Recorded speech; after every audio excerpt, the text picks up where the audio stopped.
अस्सलामुअलैकुम जी, उम्मीद है आप सब खैरियत से होंगे जी। मैं हूं आपका मिस्टर प्रोफेशनल हैकर और आज जो लैब सेटअप मैं आपके लिए लेके आया हूं जी वो है जी DNS ट्रेसर।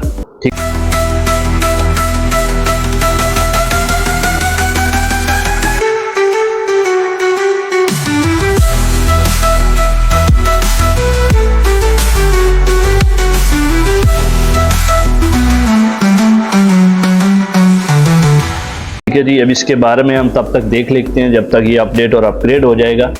ठीक है, DNS ट्रेसर जो है ये एक डोमेन नेम सर्वर्स, ठीक है, जो खास तौर पर ट्रेसिंग टूल और DNS एनुमरेशन, ठीक है, यानी अगर कोई डोमेन आप इसको देते हैं ये उसका तमाम जो DNS रिकॉर्ड है वो आपको प्रोवाइड करता है, उसकी मालूमात इकट्ठी करता है, फिर उसको आप यूज़ कर सकते हैं, रिजॉल्व कर सकते हैं, रिक्वेस्ट करके आप जो है यानी ये उसकी कंप्लीट डिटेल आपको तमाम जो रिकॉर्ड है वो आपको प्रोवाइड करता है। और उसके अंदर क्या क्या रिकॉर्ड आता है, ठीक है, मकसद ये है कि आपको DNS एनुमरेशन ये सारी करके देता है। ठीक है, कोई भी डोमेन जो आप इसको टारगेट डोमेन देंगे इसके बारे में।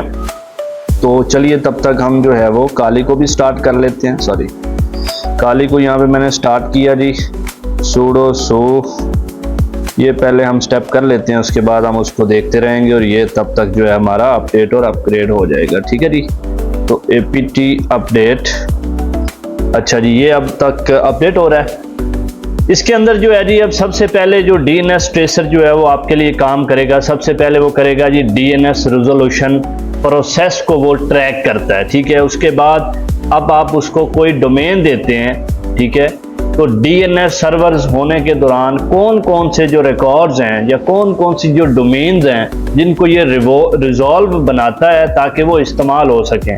अब DNS रिकॉर्ड के अंदर कौन कौन सी मालूमात आती है, उसके अंदर आपका A रिकॉर्ड आता है, MX रिकॉर्ड आता है, NS रिकॉर्ड आता है, C नेम, टेक्स्ट रिकॉर्ड, ये सारी चीज़ें वो आपको निकाल के देता है। उसके बाद ये आपको DNS डेलीगेशन और मिस कॉन्फ़िगरेशन का पता भी देता है कि अगर कोई मिस कॉन्फ़िगरेशन हुई है, ठीक है, तो उसके बारे में भी ये आपको सारी जो मालूमात है वो भी प्रोवाइड करता है। ठीक है जी, उसके बाद अब रूट DNS सर्वर से ये आगाज़ करता है। इसके काम करने का जो अंदाज़ है, इसके अंदर जो रूट DNS सर्वर्स है वहाँ से ये शुरुआत करता है। फिर आपके जो DNS सर्वर्स होते हैं उनके अंदर .pk या .com जो कि TLD उस तक ये जाता है। फिर आगे ऑथोराइजेशन नेम सर्वर जो होते हैं उनकी जो डोमेन्स है उनके रिजॉल्व तक ये आपको पहुँचाता है। अब इसके अंदर इंफॉर्मेशन गैदरिंग इसको आप कहते हैं क्योंकि ये इंफॉर्मेशन गैदरिंग के अंदर ही आता है। ठीक है, ये एक बड़ा ज़बरदस्त और समझ लें कि पावरफुल लैब सेटअप है, ऐसे नॉर्मल चीज़ नहीं है। ठीक है, उसके बाद अब जो है यहाँ तक चीज़ें आपको उम्मीद है कि समझ आ गई होंगी। एक्चुअल में ये एक इंफॉर्मेशन गैदरिंग लैब सेटअप है जो कि एक्स्ट्रा एडवांस है, जिसके ज़रिए आप किसी भी जो आपकी टारगेट डोमेन होगी उसके बारे में जो DNS रिकॉर्ड है या उसके अंदर जो खामियां हैं या जो वीकनेसेस हैं या जो मिस कॉन्फ़िगरेशंस हैं, कैशे पॉइजनिंग है, DNS स्पूफिंग है, वो सारी चीज़ें आप इसके ज़रिए कर सकते हैं और नेटवर्क एनालिसिस भी कर सकते हैं। अच्छा जी, अब हम पहली कमांड जो हमारे पास है इसके अंदर जो बाय डिफ़ॉल्ट सेटिंग होती है ना, जो कि लोकल कैशिंग जिसको आप कहते हैं, लोकल कैशिंग जो होता है वो बाय डिफ़ॉल्ट अनेबल्ड होता है। ठीक है, अगर आप चाहते हैं कि आप इससे अच्छे नताइज अखज़ करें या अगर आप चाहते हैं कि आपकी जो रिक्वेस्ट है वो बराह रास्त जो आप डोमेन जिसके ऊपर वर्किंग कर रहे हैं उसके DNS से बराह रास्त वो आगे रिक्वेस्ट भेजे, तो उसके लिए जो इसका लोकल कैशे है उसको आपने पहले डिसेबल करना है। अगर आप डिसेबल नहीं करेंगे वो बाय डिफ़ॉल्ट रहेगा तो फिर वो क्रॉस होके समझ लेंगे जाएगा, वो डायरेक्टली नहीं जाएगा। जिसके अंदर क्या होता है कि जब आप कोई रिक्वेस्ट भेजते हैं बराह रास्त तो उससे आप नतीजा नहीं ले सकते हैं। ठीक है, कैशे चेन में से जब आप करेंगे तो फिर आप जो है वो अपना मतलूबा नतीजा लेंगे, अदरवाइज आप नहीं लेंगे। अब इसके अंदर रूट TLD जो ऑथोराइटेटिव, उसके अंदर आपका जो स्टेप है वो जब बंद होता है कैशे वाला तो आपको पुराना जो नतीजा है वो देखने को नहीं मिलता, बल्कि ताज़ा रिकॉर्ड आपको मिलेगा। ठीक है, जब ट्रबल शूटिंग होती है तो फिर आपको पुराना जो नतीजा है वो देखने को मिलता है, फिर आपको जो ताज़ा रिकॉर्ड है यानी जिसको आप लाइव कह सकते हैं वो नहीं मिलेगा। अब उसके लिए आपने यहाँ पे कमांड लगानी है जी DNS ट्रेसर, उसके बाद -C कैपिटल, फिर आगे आपका example.com मैं दूंगा। आपने अपनी मर्जी से जो आपकी समझ लेंगे आपने जिसके ऊपर आप वर्किंग करना चाह रहे हैं वो आपने करनी है। ठीक है, यहाँ पे आप देख लें ट्रेसिंग टू example.com via 88, ये गूगल का वो होता है। ठीक है, तो यहाँ पे उसने आपको आंसर प्रोवाइड कर दी है। ठीक है, ये रीडायरेक्ट हो गया, उसने आपको आंसर दे दिया। ठीक है, अब जो है हम नेक्स्ट, ये छोटा सा एक लैब सेटअप है, इतना ज़्यादा बड़ा नहीं है। नेक्स्ट हम चलते हैं। अब यहाँ पे है जी नेगेटिव कैशे को अगर आप इनेबल करना चाहते हैं, जो कि बाय डिफॉल्ट डिसेबल होता है। ठीक है, अब इसके अंदर जो नेगेटिव कैशिंग होती है वो अमल वो कहलाता है जहां आप NOE और उसके बाद NX डोमेन जो होती है, ठीक है, उनके कैशे जो होते हैं उनको जवाब आप मनफी जो जवाबात हैं उनको ये आमतौर पे डिसेबल करता है एक्चुअल में, क्योंकि नेगेटिव जिसको आप कहते हैं आंसरिंग को ये डिसेबल कर देता है, आपको वो वाली चीज़ें नहीं दिखाता है।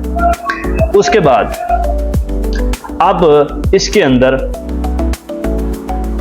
कोशिशों के अंदर अगर आप चाहते हैं कि जल्दी आपको नतीजा मिले, ठीक है, तो फिर आपने जो है वो कैशे जो आपके होते हैं उनको आप उनका रिकॉर्ड ना पाया तो वो नतीजा जो कि सर्वर के अंदर होता है, ठीक है, कैशे किन हालात में आता है, NX डोमेन में जब आप जांच रहे होंगे, टेस्टिंग कर रहे होंगे, तब जो आपके कैशे होते हैं उनके ऊपर असर पड़ता है, अदरवाइज नहीं पड़ता है। ठीक है, चीज़ों को आपने अच्छे से समझ लेना काइंडली, क्योंकि ये थोड़ा सा अब यहाँ पे ये मैं लिखूंगा अभी नॉन, ठीक है, एग्जिस्टेंट, ठीक है जी, ये साथ में ही उन्होंने कमांड दी हुई है, बाकी आपने इसके साथ मिला के ये सारी चीज़ें लिखनी है example.com। ठीक है, ये कमांड कैपिटल C ही रहेगी। इसको भी अगर आप देखते हैं तो उसने 3 रिट्राइव की है। ठीक है, तो यहाँ पे उसने इसका मतलूबा जो नताइज है वो आपको उसने प्रोवाइड कर दिए हैं असर करने के बाद। ये एक्चुअल में कैशों की बात हो रही है। ठीक है जी, अब जो है नेक्स्ट हमारे पास जो है वो है जी ओवरव्यू ऑफ रिसीव्ड आंसर्स, जो कि बाय डिफ़ॉल्ट डिसेबल होते हैं। अगर आप समरी ओवरव्यू के बाद जो कि जवाब आपको मिला उसका अगर आप खुलासा देखना चाहते हैं तो उसके लिए फिर आपको ये वाली कमांड यूज़ करनी पड़ेगी DNS ट्रेसर के साथ DNS ट्रेसर से बाद -O। ठीक है जी, फिर आगे आप example.com देंगे। इसके बारे में मैं बता देता हूँ, यहाँ पे आपका जो एयर कोड NS और SOA की जो मुख्तसर फहरिस्त है वो ये साथ दिखाएगा। ठीक है, जब आपका रिकॉर्ड जो है वो हर सर्वर से आपको मसूल होगा या उसका स्नैपशॉट मिलने वाले जो नतीजे होंगे उसको ये तो तेज़ हो, उसके साथ ये एक्चुअली में आपको सारी चीज़ें प्रोवाइड करेगा। ठीक है, यहाँ पे अब आप देख लें, यहाँ पे एयर रिकॉर्ड, ठीक है, उसके बाद NS रिकॉर्ड, उसके बाद SOA रिकॉर्ड, वो सारी चीज़ें यहाँ पे आपको उसने प्रोवाइड कर दी हैं।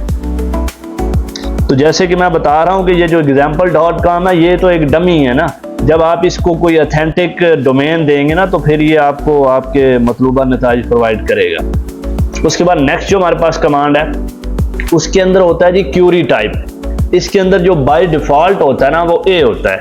अब जो DNS रिकॉर्ड है किसी किस्म का, अगर आप DNS रिकॉर्ड जिसके अंदर आपका A record, 4th A record, MX record, NS record, CN name record, text record, SOA record या एनी अदर, वो अगर आप देखना चाहते हैं तो उसके लिए सबसे पहले जो आपने कमांड यूज़ करनी है, अब आपको मैं ऊपर वाली इसकी जो DNS ट्रेसर, ठीक है जी, इसके साथ जो फर्स्ट कमांड है वो है जी -Q। ठीक है, उसके साथ आप लिखेंगे जी MX रिकॉर्ड। अब आप देखना चाह रहे हैं किसी डोमेन का तो उसके लिए .com, ये मैं एग्जांपल दे रहा हूँ, ये ना हो कि आप ये देखते हैं, उसने ये एक दिखा दिया। अब दूसरा अगर आप देखना चाहते हैं तो सेम यहाँ पे आपने Q की जगह पे -A कर देना है। ठीक है जी, -Q, उसके बाद इसकी जगह पे आपने MX की जगह पे आपने चेंज कर देना है। यहाँ पे आपने 4 दफ़ा A लिखना है बड़ा स्क्रीन। ये आपका आ गया, सेम चीज़ें आपके पास आ रही हैं, ठीक है। उसके बाद नीचे अब आप आ जाते हैं जी DNS ट्रेसर -Q, ठीक है। अब यहाँ पे आप देंगे जी TXT रिकॉर्ड, बाकी सेम आपकी example.com, ठीक है। अब ये तीनों रिकॉर्ड उसने आपको दे दिए हैं यहाँ पे। इसी तरह अगर आप बाकी रिकॉर्ड चाहते हैं तो आप आगे CNAME लिख देंगे, फिर आप आगे SOA लिख देंगे, फिर आप NS लिख देंगे, वो आपकी मर्जी है। तो तीनों रिकॉर्ड का जो रिजल्ट है वो ऑलमोस्ट समझ लें कि मिलता जुलता ही है, ज़्यादा डिफरेंस नहीं है। लेकिन ये बाय डिफ़ॉल्ट जो सेटिंग हुई है उसके हिसाब से ये हमें प्रोवाइड कर रहा है, ठीक है। तो ये IPv6 जो होते हैं, इसके अंदर IPv6 को ये सपोर्ट करता है। MX जो रिकॉर्ड होता है वो IPv6 को समझ लें कि उसके साथ वो सारा आपको नतीजा दिखाता है, ठीक है। तो अभी चूंकि मैंने जैसे कहा है कि ये एक डमी डोमेन है जिसका कोई रिकॉर्ड नहीं है, ये जस्ट आपको सिर्फ प्रैक्टिकल के लिए मैं करके दे रहा हूँ। अगर आप किसी और पे करेंगे तो फिर ये नतीजा आपको मुख्तलिफ दिखाएगा, सेम नहीं दिखाएगा। उसके बाद आगे आपके पास आ जाती है जी DNS रिक्वेस्ट, कि अगर आप तादाद को रिट्राइव करना चाहते हैं बाय डिफ़ॉल्ट जो कि 3 होती हैं, आप 5 करना चाहते हैं, 7 करना चाहते हैं, 10 करना चाहते हैं, तो आपने इस हिसाब से ये वाली कमांड आप यूज़ करेंगे, जिसके अंदर आप लिखेंगे जी DNS ट्रेसर, उसके बाद आप लिखेंगे जी -R, फिर आप लिखेंगे 5, फिर आगे आपने जो भी आपकी जो आपका सेट किया हुआ टारगेट वो डोमेन आपने देनी है। अब हर रिक्वेस्ट पर आप कितनी बार दोबारा कोशिश करेंगे कि पहले आपको उससे जवाब ना मिले, उसके लिए आप क्या करेंगे, रेटरी, यानी आप 5 बार जो है वो रोबस्ट पर, जिसके अंदर ज़्यादा से ज़्यादा आपकी वो ऑटोमेटिकली ट्राई करता जाएगा, उससे पहले ना आपका कनेक्शन लॉस्ट होगा ना आपको वो जवाब देगा, ठीक है। इसके अंदर क्या होता है कि जो DNS सर्वर्स होते हैं उनकी जो इंटरमिटेंट जो होती है, ठीक है, वो अनरिलायबल हो जाती है, ठीक है। जब आप नेटवर्क की तरफ जाते हैं तो अनरिलायबल हो जाती है, तो वो फिर रेटरी के साथ आप 5 बार उसको ट्राई करेंगे, उसके दौरान या उसके बाद वो आपको आंसर दे देगा। अब ये देख लें, मैक्सिमम ऑफ 5 रिट्राइज, ठीक है, सेम आंसर आ गया, क्योंकि हम सेम डोमेन यूज़ कर रहे हैं जिसका कि कोई रिकॉर्ड नहीं है, लेकिन उसके बावजूद भी चलें प्रैक्टिकल हो रहा है हमारा। अच्छा जी, नेक्स्ट जो हमारे पास कमांड है वो है जी इनिशियल रिक्वेस्ट, यानी अगर आप बाय डिफ़ॉल्ट इसको देखते हैं तो वो लोकल होस्ट के ज़रिए करता है, ठीक है। अगर आप इस्तेमाल करेंगे तो a.root-servers.net देंगे तो जो डॉट है, ठीक है, उसके ज़रिए ये एक्चुअल में इस्तेमाल होगा। अब यहाँ पे आप देखिए कि गूगल का जो समझ लें कि कस्टम जिसके साथ आप पिंग करते हैं इंटरनेट को, वो यहाँ पे हम यूज़ करेंगे DNS ट्रेसर, ठीक है, उसके बाद -S, ठीक है जी, फिर आगे लिखेंगे जी 8.8.8.8, 4 दफ़ा आपका ये आ गया। फिर आगे आपने अपनी example.com देनी है, जो आपने अपनी जो भी सेट की होगी कमांड उसको आपने देना। अब इसका क्या मकसद है, ये स्पेसिफिक ऑथोराइटेटिव और रिकर्सिव जो सर्वर हैं उनको भेजी जाएगी, ठीक है। यानी कि DNS जो रिक्वेस्ट है पहली से ये शुरू करेगा, और .root सर्वर देने का मतलब है कि बराह रास्त आप किसी चीज़ को ट्रेस कर रहे हैं, यानी DNS पब्लिक या रिजॉल्वर का जो ISP है उसके अंदर आप जब आप ये देखना चाहेंगे कि किसी ख़ास चीज़ से आप उसका आगाज़ कर रहे हैं तो आपको रूट का चेन जो है वो आपको बनाना पड़ता है पहले।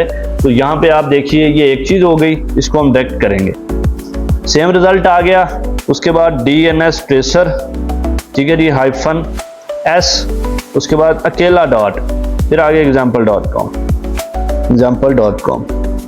अब यहाँ पे आप देखिए चीज़ें डिफरेंट हो गई हैं।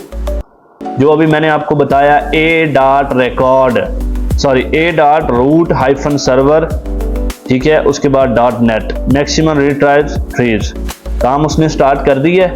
अब जब ये आप किसी दूसरी डोमेन के ऊपर वर्किंग करेंगे तो फिर ये आपको सारे नतीजे आपके मुताबिक दिखाएगा। अब आप नीचे आ जाएं जी DNS ट्रेसर, ठीक है जी, -S, ठीक है। अब आप यहाँ पे लिखेंगे जी NS1, ठीक है, फिर आप आगे इसको देंगे जी example.com, उसके बाद आप इसको example.net, फिर आप देंगे जी example.com, ठीक है जी। जहाँ से समझ ना आए काइंडली क्वेश्चन कर लिया करें, कमेंट सेक्शन में पूछ लिया करें। ऐसे ही नहीं बस के चलो जी हो रहा है प्रैक्टिकल तो अंधों की तरह करते जाएं, जहाँ से समझ ना आए पूछ लिया करें। ठीक है जी। अब यहाँ पे आप देखिए तो उसने maximum can not find IP address. ठीक है, अब यहाँ पे उसने आईपी एड्रेस इसका फाइंड नहीं वो कर सका। ठीक है, अगर आप यहाँ पे डायरेक्ट इसका आईपी एड्रेस भी दे देंगे तो वो फिर भी वर्किंग करेगा, लेकिन यहाँ पे वो आईपी एड्रेस फाइंड नहीं कर सका, इसलिए उसने उसको एरर दे दी है। जब कोई चीज़ उसको नहीं मिलेगी तो वो एरर दे देगा। अब आगे हमारे पास है जी टाइम आउट। अब यहाँ पे होता है कि जी अगर आपने कोई रिक्वेस्ट भेजनी है, ठीक है, कि फॉर एग्जांपल आप चाहते हैं कि आपके जो डॉक्यूमेंट्स हैं, डॉक्यूमेंट यूनिट्स अगर आप देखना चाहते हैं, ठीक है, तो उसके जो रिस्पॉन्स आप आगे देंगे उसके अंदर आप चाहते हैं कि हम टाइम जो है वो ज़्यादा से ज़्यादा सेट करें कि उससे पहले, यानी अगर फेल या रेटरी पर 5 सेकंड तक का जवाब का इंतज़ार होता है या 10 सेकंड का होता है, ठीक है, तो उसके लिए आपने टाइम आउट उसको देना होता है कि हाँ जी इतने टाइम तक ये रिक्वेस्ट भेजेगा, इतने टाइम के बाद ये ऑटोमेटिकली या तो रेटरी हो जाएगा या फेल हो जाएगा या एरर दे देगा। ठीक है, सर्वर को रखने के लिए कि आपकी जो लेटेंसी है वो जितनी सुस्त रहेगी उतना ज़्यादा आपको मौसर जवाब मिलेगा। उसके लिए आपने ये वाली चीज़ यहाँ पे देखनी है जी, -T। ठीक है जी, -T और 5 सेकंड मैं कर रहा हूँ, आप 10 सेकंड कर सकते हैं, 20 कर सकते हैं, कितने टाइम आपने आउट रखना है उसकी भी आपकी मर्जी है। ठीक है जी, example.com किया तो 5 सेकंड तक उसने वेट किया है, तो सेम रिजल्ट जैसे कि मैंने कहा है कि वो आ रहा है क्योंकि हम कस्टम एक डमी डोमेन उसको दे रहे हैं। अच्छा जी, नंबर 8 पे हमारे पास आ जाता है जी वर्बोस मोड। अब यहाँ पे क्या होता है, वर्बोस मोड के अंदर डीबगिंग और जो प्रोटोकॉल लेवल होता है ना, इस मोड के अंदर आप जो है वो ज़्यादा से ज़्यादा मालूमात तफसील के साथ देख सकते हैं, जिसके अंदर आपको पैकेट फ्लैग्स, रिस्पांस कोड, ठीक है, उनकी तफसील दिखाई जा सकती है, और फिर आप सिक्योरिटी टेस्टिंग कर सकते हैं, डिटेल्ड एनालिसिस, डिबगिंग, ये सारी चीज़ें आपको इस मोड के अंदर जो है वो देखने को मिलती हैं, जो भी आपकी टारगेटेड डोमेन होगी उसके मुतल्लिक। अब मैंने तो देखें यही देनी है, मैं किसी डोमेन के ऊपर वर्किंग नहीं कर सकता। अब यहाँ पे अगर आप देखें तो ये सारी चीज़ें उसने दिखा दी हैं, ये आप डिटेल देख सकते हैं। हालांकि ये कोई डोमेन नहीं है, यहाँ पे उसने रिसोर्स, डाटा, डोमेन, ये वो सब कुछ उसका निकाल के आपके सामने रख दी है ये एकदम ही है। आगे अब आप देख लेंगे जब आप उसको एग्जैक्ट चीज़ देंगे तो फिर वो आपको क्या क्या प्रोवाइड करेगा। अब आगे अगर आप चाहते हैं कि सोर्स एड्रेस यानी कि आईपी एड्रेस जिसको आप कहते हैं, ठीक है, जिसके अंदर आपकी आउट गोइंग जो रिक्वेस्ट हैं वो सोर्स आईपी है या मखसूस जो आपकी मल्टी होम होस्ट है उनके पास अगर आप भेजना चाहते हैं तो आपको ये वाली कमांड यूज़ करनी पड़ेगी, जिसके अंदर आपका जो मल्टीपल NICS है वो भेजी जाएगी। जब आपकी मशीन पर आईपी या आउट गोइंग जो DNS रिक्वेस्ट है वो आपने करनी हो, ठीक है, तो कानूनी हदूद को मद्देनजर रखते हुए स्पूफ्ड सोर्स टेस्टिंग, जिसके अंदर आपका DNS रिस्पॉन्सेज, सोर्स बेस या नेटवर्क पाथ डिपेंडेंट, ठीक है, वो सारी चीज़ें आपने उसको प्रोवाइड करनी है। DNS ट्रेसर, ठीक है जी, यहाँ पे आपका आ गया जी -S, फिर आगे आप उसको आईपी एड्रेस देंगे जो आपने आपके टारगेट का है वो आप उसको प्रोवाइड करेंगे .10। ये मैं एग्जांपल दे रहा हूँ, ये ना हो कि यही आप करते रहें और फिर कहें जी रिजल्ट ही नहीं आ रहा। ठीक है, यहाँ पे आप देख लें उसने जो can not assign request address, ठीक है, तो यहाँ पे उसने जो रिक्वेस्ट है उसको एक किस्म का डिनाइड ही कर दिया है, यानी वो जितना उसको उसने उसको रीड किया है उसके हिसाब से उसने आंसर दे दी है। ठीक है जी, क्योंकि ये दोनों चीज़ें डमी हैं और एग्जांपल्स हैं जस्ट। उसके बाद आगे आ जाता है जी IPv4। अगर आप IPv6 सर्वर को क्यूरी करना चाहते हैं, ठीक है, कि क्यूरी ना करें IPv4 में, यानी कॉन्फ़िगर एक किस्म की जिसको आप करना चाहते हैं, आप चाहते हैं कि IPv जब आप कॉन्फ़िगर ना हो IPv6 करना चाहें या उसको अवॉइड करना चाहें तो फिर आप ये वाली कमांड यूज़ करते हैं। ठीक है जी, DNS स्पेसर, उसके बाद -4, ठीक है जी, example.com।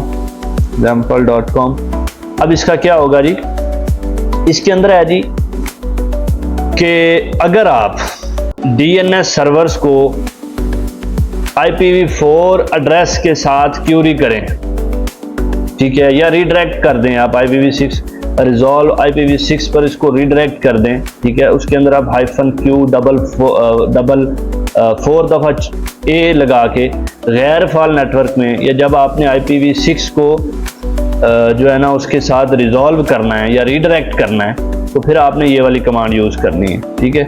ये एक्चुअल में थोड़ी सी चीज़ें जो हैं वो आज आगे पीछे भी हुई हैं, इसलिए थोड़ा सा इशू भी आ रहा है, और जो हम यूज़ कर रहे हैं बार बार उसके ऊपर कोई इतना अच्छा रिस्पॉन्स नहीं आ रहा। अच्छा जी, आगे है जी हमारे पास मिक्स एंड मैच। अब यहाँ पे आपके पास जो है ना ए रिकॉर्ड ट्रेस बंद कैशे होने की सूरत में, ठीक है, ओवरव्यू आपका ऑन हो जाएगा। रूट के साथ आप उसको शुरू करेंगे तो यहाँ पे आप DNS tracer simple -C capital, ठीक है जी, सॉरी कैपिटल नहीं बल्कि आप नॉर्मली लगा लें तो फिर भी ठीक है, -O। ये अब सारी कमांड जो हैं वो एक साथ मैं यूज़ कर रहा हूँ, ठीक है। ऊपर मैंने अलग अलग की हैं .example.com, ठीक है जी, ये एक साथ हो रही है। जब आप देख लें, अब ये क्या कर रहा है, ये आपको ए रिकॉर्ड ट्रेस करके दे रहा है जिसकी अंदर कैशे बंद है और ओवरव्यू जो है इसका ऑन है। ये आपको सारा वो वाला रिकॉर्ड प्रोवाइड कर रहा है। इसको मैंने क्लोज किया, ये आप एक साथ भी इस तरह यूज़ कर सकते हैं। आगे हमारे पास है जी रूट TLD ऑथोराइटेटिव, यानी चेन एक हमने बना दी है कि उस चेन से आप शुरू करेंगे, और रिजॉल्वर जिसके अंदर आपकी 5 रिट्राइव होंगी, वर्बोस ट्रेस होगा और MS रिकॉर्ड होगा, वो सारी चीज़ें आप एक साथ करेंगे। उसके लिए आपने DNS ट्रेसर -Q, फिर आपका आ गया जी MX रिकॉर्ड, फिर आपका आ गया जी -V वर्बोस मोड, फिर आपका आ गया जी -R, ऊपर अभी करके आए हैं 5 रिट्राइव हो गई, -S हो गया, 8.8.8.8 हो गया। उसके बाद आपकी जो भी आपने डोमेन दी है वो हो गई, ठीक है।